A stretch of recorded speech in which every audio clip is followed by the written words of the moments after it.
Les assises de ce dimanche, ici au village Ndinding, chef-lieu de la chefferie de premier degré, dans l'arrondissement de Bala, avaient d'abord une connotation de relance et de redynamisation des activités. Les chefs traditionnels du département de la Léké, qui ne s'étaient plus réunis pour parler des différents problèmes qui minent notre société, ont finalement compris que leur mise en veilleuse face aux différents fléaux était plutôt de nature à davantage plomber la situation. La chefferie traditionnelle dans la Léké est désormais unie.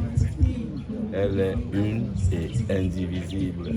Nous demandons à ceux qui n'étaient pas là aujourd'hui de nous suivre et d'emboîter le pas. Et aussi, nous demandons aux hommes politiques de se ressaisir, de ne pas mal parler ou alors menacer les chefs traditionnels.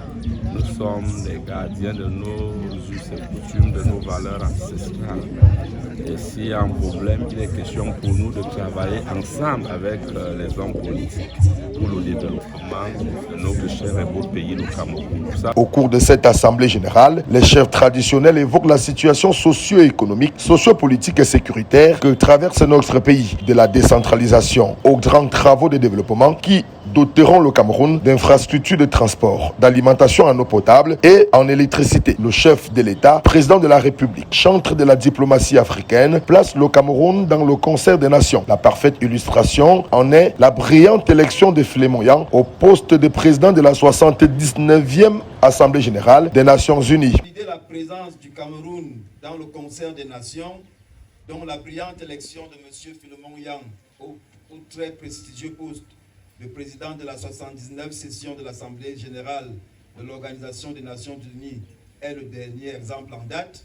La Léké est depuis quelques années l'œil du cyclone en matière de pression sur la terre et à la demande des chefs traditionnels sur les deux circulaires signés du ministre des Domaines, du Cadastre et des Affaires foncières. La directrice des Affaires foncières justement sera dépêchée pour expliquer quel sera le rôle déterminant et déterminé des chefs traditionnels en matière des affaires foncières.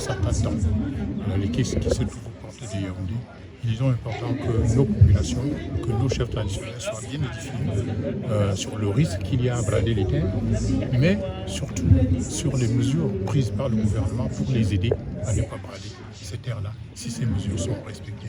Une motion de soutien sera adressée au président de la République, chef de l'État, pour son travail inlassable qui permet de maintenir le gouvernement Cameroun sur les rails.